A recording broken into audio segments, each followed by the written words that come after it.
हाँ जी, नमस्कार, जय हिंद, वंदे मातरम। दोस्तों, आप सभी का बहुत बहुत स्वागत है आपके अपने YouTube प्लेटफॉर्म राजस्थान क्लासेस पर। आइए दोस्तों, वनपाल, वन रक्षक, कांस्टेबल और ग्राम सेवक सभी भर्ती परीक्षाओं के लिए राजस्थान जीके का एक और सिलेक्शन वाला टेस्ट अपन पढ़ने वाले। दोस्तों, आज भी एक बार फिर से आपके लिए जीके वाली जो क्लास है ये है, लेकिन आपको 50% करके बताना है। मतलब कि 30 क्वेश्चन होंगे और इनमें से आपके कितने प्रश्न सही होने वाले ये आपको कमेंट करके हमें बताना होगा लास्ट में। मतलब अंत तक आपको जुड़े रहना है, समझ रहे मेरी बात को। और बहुत ही इंपॉर्टेंट क्वेश्चन होंगे जो आपके एग्जाम के लिए मतलब महत्वता रखते हैं, और कहीं ना कहीं जो कि ऐसे भी प्रश्न जो आपने आज तक कहीं देखे भी नहीं और वो एग्जाम में छपने के लिए मतलब तरस रहे हैं कि हमें कब छपाएंगे। चलिए दोस्तों, आज का पहला प्रश्न दे रहा हूं और साथ साथ हम जो है एडवांस जानकारी भी पढ़ेंगे, तो कोई दिक्कत वाली बात नहीं होगी। आपका सारा जीके मतलब क्लियर होगा आज की क्लास में। मतलब आज की क्लास में जो क्वेश्चन वाइज है ना, उस हिसाब से, ठीक है। चलिए तो दोस्तों, पहला प्रश्न है, मधुमती किसकी जो है पत्रिका है? मधुमती किसकी पत्रिका है? हाँ जी, मधुमती नाम से एक पत्रिका है और ये कौन से एकेडमी की है? तो दोस्तों, राइट आंसर हो जाएगा आपका राजस्थान साहित्य एकेडमी। अब आपको ये पता होना चाहिए कि ये साहित्य एकेडमी कहाँ पर है। बोले सर ये उदयपुर में है। ठीक है साहब, उदयपुर में, बिल्कुल सही है आपकी बात। अच्छा, राजस्थान भाषा साहित्य अकादमी ये कहाँ पे? भाषा और संस्कृति ये जो है ना, ये अपने बीकानेर में। दोस्तों कहाँ पर है प्यारे दोस्तों? बीकानेर में। और सिंधी एकेडमी की अगर बात करी जाए तो ये अपने जयपुर में। ठीक है, क्लियर हो गया ये पहला क्वेश्चन और जो भी इसके साथ में ऑप्शन थे। दोस्तों नेक्स्ट क्वेश्चन है, राजस्थान के कृषि जलवायु जोन में शामिल नहीं है। दोस्तों मैं आपको चैलेंज दे रहा हूं, आप 30 में से 15 भी नहीं कर पाएंगे, मैं आपको कह रहा हूं। तो आपको अंत तक जुड़े रहना है और अपने मित्रों के साथ शेयर भी करना है आज की क्लास को कि आप कितने सही कर पाओगे, आपने कितने किए, और आपके मित्रों को बोलो कि आप इनमें से कितने कर पाएंगे। तो आप जरूर शेयर करेंगे और यहाँ पे अपना राइट आंसर हो जाएगा बी ऑप्शन। सवाई माधोपुर जो है ये इस जलवायु जोन के अंतर्गत नहीं आता। अब आपसे कोई क्वेश्चन करे, कोई क्या एग्जामिनर क्वेश्चन करे एग्जाम में, पेपर में, कि कुल कितने जलवायु जोन है, तो दोस्तों ध्यान रखना 10 जलवायु जोन है, ध्यान रखिएगा। अगला प्रश्न आता है आपका, निम्नलिखित में से अरावली पर्वत की स्थिति है। निम्नलिखित में से अरावली पर्वत की स्थिति कैसी है? बोले सर अरावली की स्थिति बहुत बढ़िया है, घनी जट घनी वे, और मतलब कि कुल मिलान तो अरावली पर्वतमाला जो कि स्थिति है बहुत ही बढ़िया है। हाँ साहब, स्थिति तो बढ़िया है, लेकिन अपने यहाँ पे क्या पूछा जा रहा है इसको थोड़ा सा ध्यान दें। निम्न में से अरावली पर्वत की जो स्थिति है ना प्यारे दोस्तों, तो दक्षिण पश्चिम से होते हुए उत्तर पूर्व की ओर ये होती है। ठीक है, मतलब कि दक्षिण पश्चिम से आती है और ऐसे अपने राजस्थान में निकलती है, पता है आपको। तो फिर जो है अपना जैसे कि ये जैसे इस प्रकार से आती है, ठीक है ना। तो ध्यान रखना दोस्तों, ये काफ़ी अच्छा क्वेश्चन था, अपना सी ऑप्शन लॉक हो जाएगा। अगला प्रश्न है, डॉक्टर राधा कृष्ण राज्य केंद्रीय पुस्तकालय कहाँ पर स्थित है?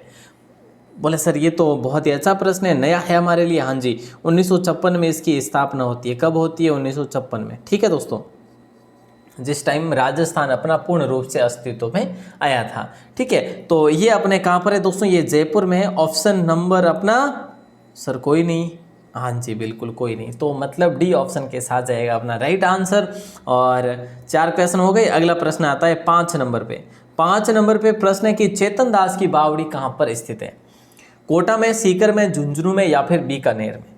दोस्तों चेतन दास की बावड़ी, अब आपने तो पता कर लिया होगा कि मेरा सही है या गलत है कि नहीं। अगर आप जवाब नहीं भी दे रहे हैं तो भी कोई दिक्कत वाली बात नहीं है, लेकिन आपको अपने हिसाब से मतलब आप कौन सा करने वाले थे वो तो आपको पता ही था। तो दोस्तों अब आप जान लीजिएगा कि झुंझुनू है। तो आपने पहले कौन सा मतलब अपने दिमाग में बैठाया था, उस अकॉर्डिंग सही या गलत जरूर कर लेना। भारतीय प्रबंधन संस्थान मतलब इंडियन मैनेजमेंट ऑफ इंस्टीट्यूट है ना, ऐसे ही होगा ना? हाँ सर, तो IIM Indian institute of management ऐसा है ना। तो यहाँ पे आपका राइट आंसर जो होगा मतलब IIM ये अपने उदयपुर में है दोस्तों। कहाँ पर है? उदयपुर में, मतलब अपना सी ऑप्शन लॉक होगा। ठीक है, सी ऑप्शन लॉक हो जाएगा। इसकी शुरुआत की बात करें तो 2011 में इसकी शुरुआत होती है। ठीक है ना। और अगला प्रश्न ये लो, कौन सी नदी जो है जिसका उद्गम राजस्थान से नहीं है? कौन सी नदी जिसका उद्गम राजस्थान से हाँ है, कौन सी नदी जिसका उद्गम राजस्थान से है? पार्वती, माही, लूनी, चंबल। दोस्तों उद्गम पूछा है, कहाँ से ये नदी, मतलब शुरुआत कहाँ से होती है, उद्गम स्थान जो है कौन सा है? तो पार्वती का राजस्थान में नहीं है, माही का भी नहीं है क्योंकि माही इस साइड से आती है नीचे से, मतलब ऐसे यू आकार में वापस चली जाती है। आपको पता होना चाहिए कि नाग पहाड़ी से निकलती है और नाग पहाड़ियाँ जो अपनी अजमेर में पड़ती है, तो लूनी नदी हो जाएगा प्यारे दोस्तों राइट आंसर। और अगला प्रश्न आपको दे देता हूँ, लेकिन लूनी के जो नाम है ना प्यारे दोस्तों, बहुत सारे नाम हैं। जैसे आप लवणवती भी इसे बोल सकते हैं, इसे लवनाद्री भी बोल सकते हैं, ठीक है। और ये बालोतरा के बाद में ये नदी क्या हो जाती है, इस नदी का पानी जो है खारा हो जाता है, ठीक है। तो ये चीज़ भी आप लोग ध्यान रखेंगे, कच्छ के रण में ये जाती है। जयपुर में स्थित झील कौन सी है? प्यारे दोस्तों नंबर 8 क्वेश्चन आपसे पूछा जा रहा है, जयपुर में स्थित जो झील है ना वो कौन सी है? नवलखा झील है, या मानसागर, या किशोर सागर, या फिर बी एंड सी दोनों, मतलब बे वे से दोनों होगा, या फिर ए होगा, या बी या सी। दोस्तों क्या हो जाएगा राइट आंसर? बहुत ही आसान सा प्रश्न है और इम्पोर्टेंट भी उतना ही।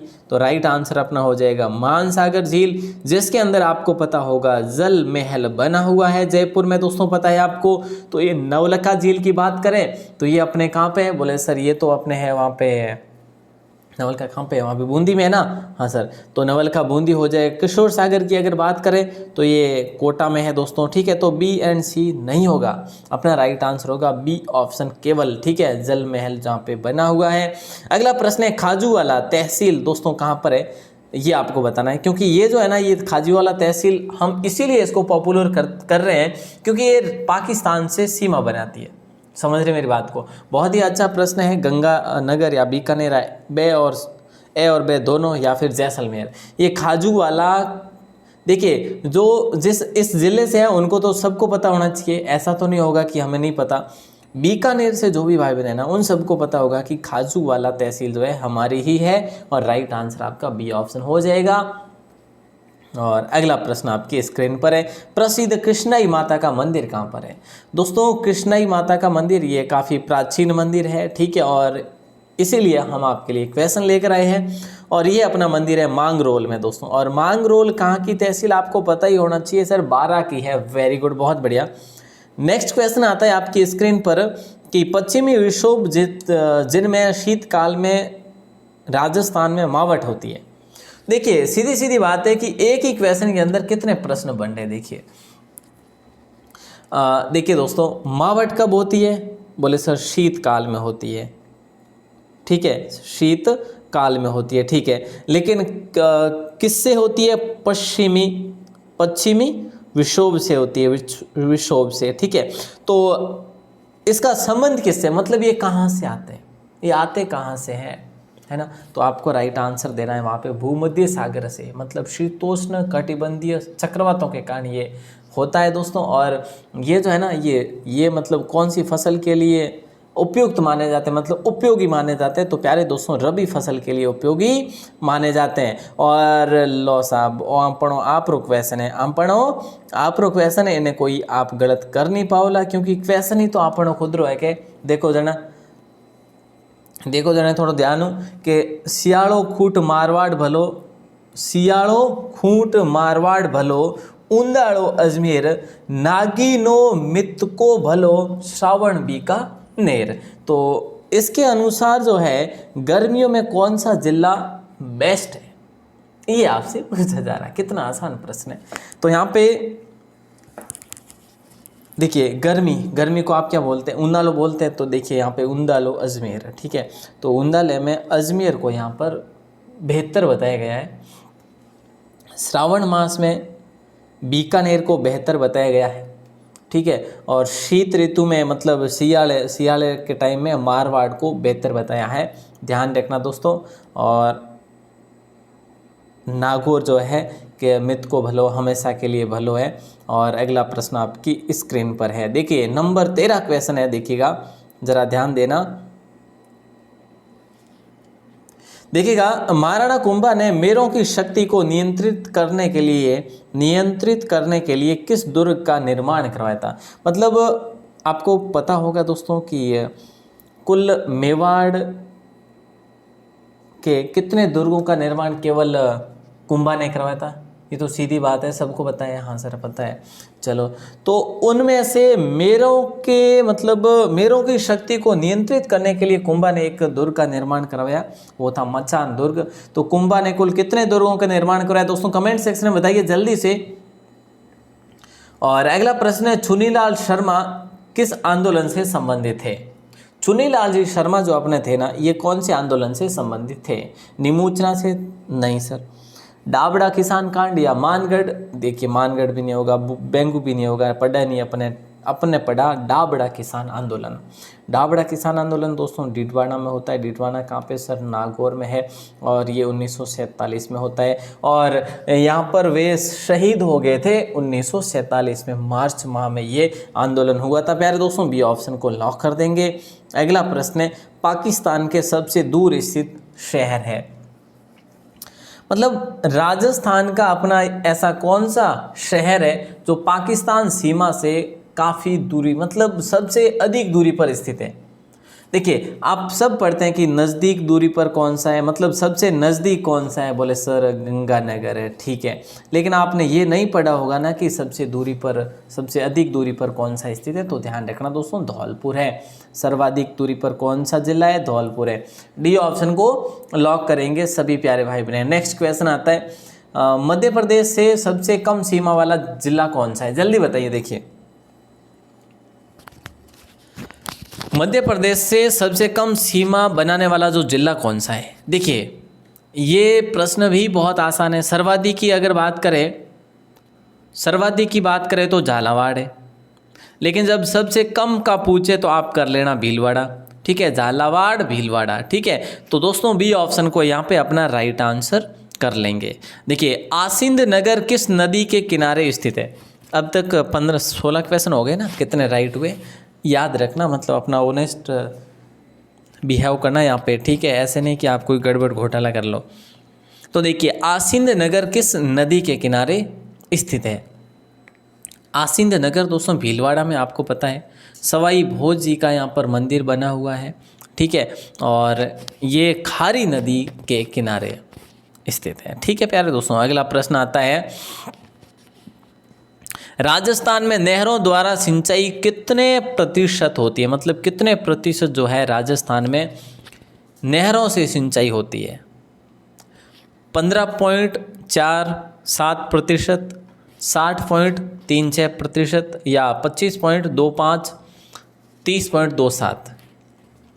देखिए दोस्तों यहाँ पे मैं आपको बता दूं, अगर नहरों की बात करें तो आपका हो जाएगा 30.27%, ठीक है। और अगर अपने उसकी कुओं की बात करें तो ये 20.86% होगा, ठीक है। और जब नलकूपों की बात करें, नलकूपों से, तो दोस्तों 47% होगा, ठीक है। थोड़ा बहुत ऊपर भी हो सकता है। तो ये चीज़ें आप लोग ध्यान रखना दोस्तों, इतना परफेक्ट तो नहीं पूछे लेकिन लगभग पूछ लेना। जैसे ये 30 पूछ लिया जाएगा आपको, ये 21 पूछ लिया जाएगा, ये नलकूपों का 47 पूछ लिया जाए, तो ऐसे में आपको ध्यान रखना है। तालाबों से सबसे कम सिंचाई होती है अपने राजस्थान में। अरावली पर्वत राजस्थान राज्य के कितने प्रतिशत भूभाग पर विस्तृत है? इतना आसान, इतना ईजी प्रश्न है आपके लिए, क्योंकि आप इसको तो सबसे फर्स्ट में पढ़ते हैं राजस्थान जी के जब पढ़ते हैं तो। क्या? हाँ जी बिल्कुल, ये अपन पढ़ते नहीं है क्या भौतिक प्रदेश? तो ये भौतिक प्रदेश से ही प्रश्न है, ज़्यादा कोई बाहर से नहीं है। 9% हो जाएगा आपका राइट आंसर। जब जनसंख्या की बात करें तो वहाँ पे आप 10% ज़रूर कर सकते हैं। तो देखिए दोस्तों, भूभाग की बात करें तो 9% है, और जनसंख्या की बात करें तो 10%। मतलब ये कैसे मापा जा रहा है?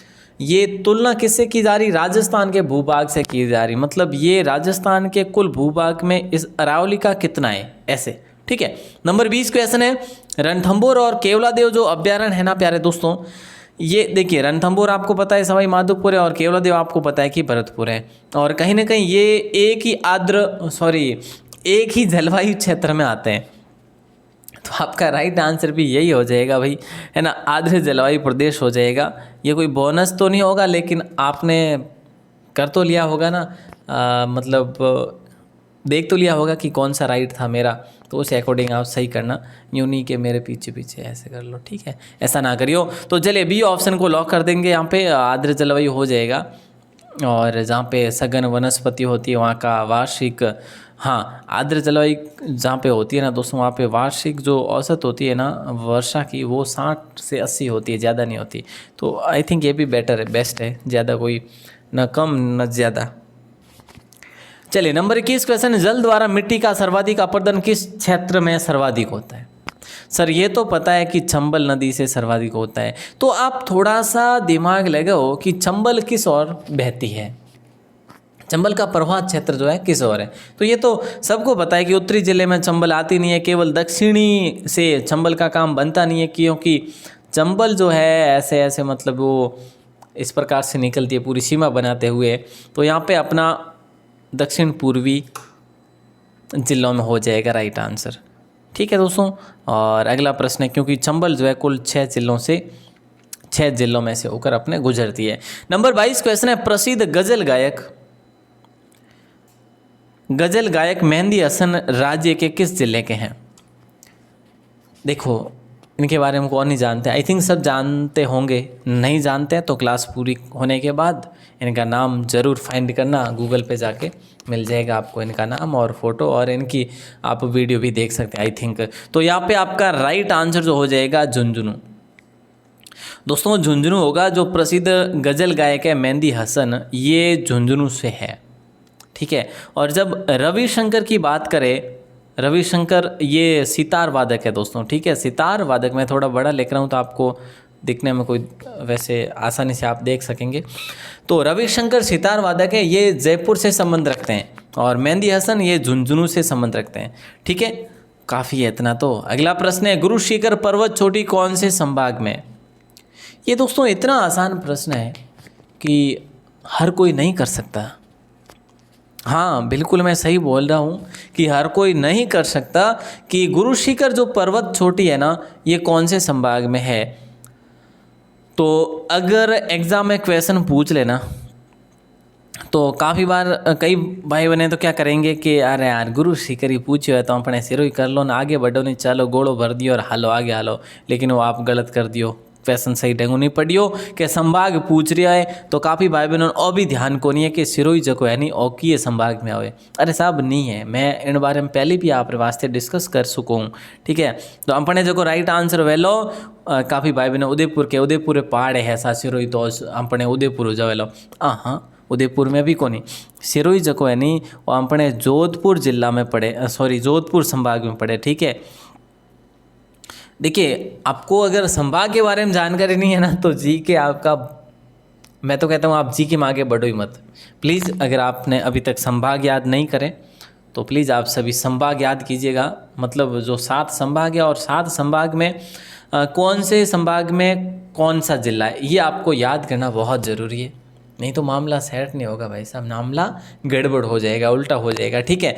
तो इस चीज़ को आप ज़रूर फॉलो करें। और अभी इसमें कोई मतलब कोई महीने नहीं लगने वाले, 1-2 घंटे में आप क्लियर कर लोगे संभाग और जिले तो।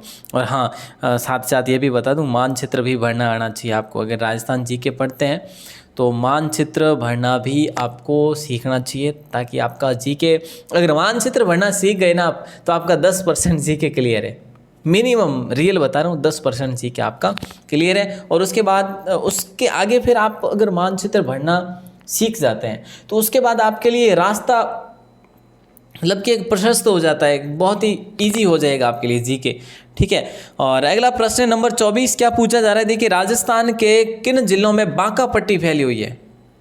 अब देखो काफ़ी हमारे भाई बहनों ने अभी ध्यान को नवेला के बांका कहीं होया करे। तो देखो स्थानीय भाषा में आई थिंक बांका जो है स्थानीय भाषा में और काफ़ी जगह भी बोलिया करे, बांका कुबड़ पट्टी बोल दो, ठीक है। तो कुबड़ पट्टी कटे, अब तो ध्यान पड़ गो वेला कि कुबड़ पट्टी जो है नी और कौन से जिले में है नी, मतलब उठे जो है नी नमक जो को उत्पादन हुए और उठे जो को पानी है नी वो खारो है, ठीक है। और जो क्षेत्र है नागौर और अजमेर जो क्षेत्र ये है, ठीक है। और अटे जो है नी मतलब अब तो आई थिंक काफ़ी कुछ सुधार हो गया है वैसे, लेकिन पहले क्या हुआ करता था इसमें, मतलब पानी खारापन ज़्यादा था पानी में, और उसके बाद जब बूढ़ापा आता था व्यक्तियों में, तो वे मतलब जल्दी जो है मतलब यूँ झुक जाते थे। ठीक है, चलिए अगला प्रश्न है, कवि वृष की उपाधि किस शासक को दी गई थी? तो देखिए दोस्तों, सुपरफास्ट करने का विचार था लेकिन बीच बीच में काफ़ी हो गया। खैर फिर भी अपन 25 तक तो पहुंच ही गए। अब 30 क्वेश्चन है, ज़्यादा नहीं है, थोड़ा सा और 3 मिनट और रुकिए, बस 2.5-3 मिनट। कवि वृष की उपाधि किस शासक को दी गई? तो दोस्तों राइट आंसर होगा बी ऑप्शन, मुंज। और ये मुंज जो था ना, ये परमार शासक था। ठीक है, परमार शासक था और मतलब भोज के उत्तराधिकारियों में ही था ये। दोस्तों देखिए, मुंज के इनके जो है ना, मैं आपसे एक बात करूं, एक विद्वान हुआ करते थे हल्लायुद्ध नाम से, वो मुंज के ही दरबार में रहते थे। और मुंज की एक मतलब बड़ी प्रेम कहानी भी है, वैसे कभी टाइम मिला तो ज़रूर बात करेंगे इस पर। खैर अगला प्रश्न आता है, हिमारिया माता किस जनजाति से संबंधित है? हिमारिया माता किस जनजाति से संबंधित है? मतलब मैंने पढ़ा था कि राजा मुंज की ऐसी कहानी है कि मुंज की प्रेमिका ने मतलब मुंज को काफ़ी परेशान किया था, काफ़ी प्रताड़ित किया था, लेकिन ये मतलब कहीं ना कहीं एक तरफा प्रेम था। खैर इसके लिए अपन अलग से बात करेंगे दोस्तों। ठीक है, मतलब 5, 7 या 10 मिनट उस पर बिताएंगे। और यहाँ पे आपका राइट आंसर जो होगा वो हो जाएगा भील। ठीक है, सी ऑप्शन। हिमारिया माता किस जनजाति से संबंधित है? भील जनजाति से संबंधित है। इस माता को दोस्तों सीमा माता भी बोलते हैं कहीं कहीं पे, और इसी माता को कहीं कहीं पर काकड़ माता भी बोलते हैं। तो कहीं ना कहीं आपको पता चल ही गया होगा कि सीमा माता को हिमारिया माता, काकड़ तो सीमा को ही बोलते हैं, है ना, काकड़ जो सीमा को ही बोलते हैं। और इनका मंदिर जो कि अपने गाँव के बाहर स्थापित करते हैं, ऐसा कुछ। सवाई प्रताप सिंह के संगीत गुरु कौन थे? बहुत आसान प्रश्न है और राइट आंसर। 2 प्रश्न यहाँ से अपन क्लियर कर लेते हैं। देखिए, चांद खान जो थे वो थे संगीत गुरु। संगीत गुरु कौन थे? चांद खान जी थे। और गणपत भारती जो थे ना, ये काव्य गुरु थे दोस्तों। कौन थे ये काव्य गुरु, काव्य लिखने के लिए गुरु ये थे गणपति जी। और उस्ताद खान जो थे ये थे संगीत गुरु। निम्न में से राजस्थान में नाग पहाड़ियाँ कहाँ पर स्थित है? बताइए दोस्तों, निम्नलिखित में से राजस्थान में नाग पहाड़ियाँ कहाँ पर स्थित है? अरे साहब, बोनस मिल रहा है आपको, क्योंकि अभी अभी अपने बात करी कि लूणी नदी जो है नाग पहाड़ियों से निकलती है अजमेर के, और अभी अपने बात कर ली तो ये एक बहुत ही बड़ा मतलब अपने लिए बोनस। और एक प्रश्न तो ये बहुत ही सिंपल तरीके से आपका सही हो गया। अब अगला प्रश्न आता है, सेठ जमनालाल बजाज की स्मृति में डाक टिकट कब जारी हुआ? तो प्यारे दोस्तों, 1980 देर का है, 1970 भी देर का है, 1990 भी देर का है और 2000 भी देर का है। नवंबर माह में और 1970 में सेठ जमनालाल बजाज की बात करें तो इनको ये अपने आप को 4 नंबरी समझते थे। मतलब अपने बात करी थी ना कल, क्या बोलते थे, हाँ, गुलाम नंबर 4 बोलते थे ना अपने आप को, गुलाम नंबर 4 अपने आप को ये बोलते थे। और इनको गांधी जी का 5वां पुत्र भी बोला जाता है। तो 1970 हो जाएगा दोस्तों आपका राइट आंसर यहाँ पे। ठीक है, बी ऑप्शन। और इन्होंने गांधी सेवा संघ की स्थापना भी की थी। अगला प्रश्न आता है, मत्स्य क्षेत्र का सर्वप्रथम उल्लेख कहाँ पर मिलता है? और मत्स्य जनपद था दोस्तों, आपको पता होगा। ठीक है, और मत्स्य जनपद कुल 16 महाजनपद थे। मत्स्य जनपद की राजधानी जो थी ना, वो अपनी विराटनगर थी। यहाँ का राजा विराट हुआ करता था। ठीक है, और इसके अवशेष हमें विराटनगर में मिलते हैं, मतलब बेराट में। चलिए दोस्तों, तो ये 30 क्वेश्चन अपने हुए। राइट आंसर यहाँ पे ए ऑप्शन हो जाएगा। आज आपसे मैं कोई क्वेश्चन नहीं पूछ रहा, आज आपको ये पूछ रहा हूँ कि भाई अपने 30 में से कितने प्रश्न सही हुए। प्लीज़ सभी कमेंट करें। ठीक है, 30 में से आपके कितने प्रश्न सही हुए। और कांस्टेबल के लिए मैं रोज़ाना बताता हूँ कि 35% PDF नोट्स सिलेबस डाल दिया है, 35% लगभग। और पीछे वाला जो बचा कितना 65%, ये आपके लिए 1 तारीख के बाद में अपलोड कर दिया जाएगा। और आपको महिला बाल अपराध के बढ़िया नोट्स भी दे दिए जाएंगे। और 1 तारीख के बाद में मतलब और भी 2 क्लास भी स्टार्ट कर दी जाएगी सुबह शाम की। और ये जो अभी आपको कमेंट करना है कि 30 में से कितने सही हुए हैं, और वेबसाइट का लिंक, कोर्स का लिंक जो है आपकी डिस्क्रिप्शन में दिया हुआ है या फिर कमेंट सेक्शन में पिन कर देता हूँ, वहाँ से आप ज़रूर ज्वाइन कर सकते हैं बिना कोई शुल्क।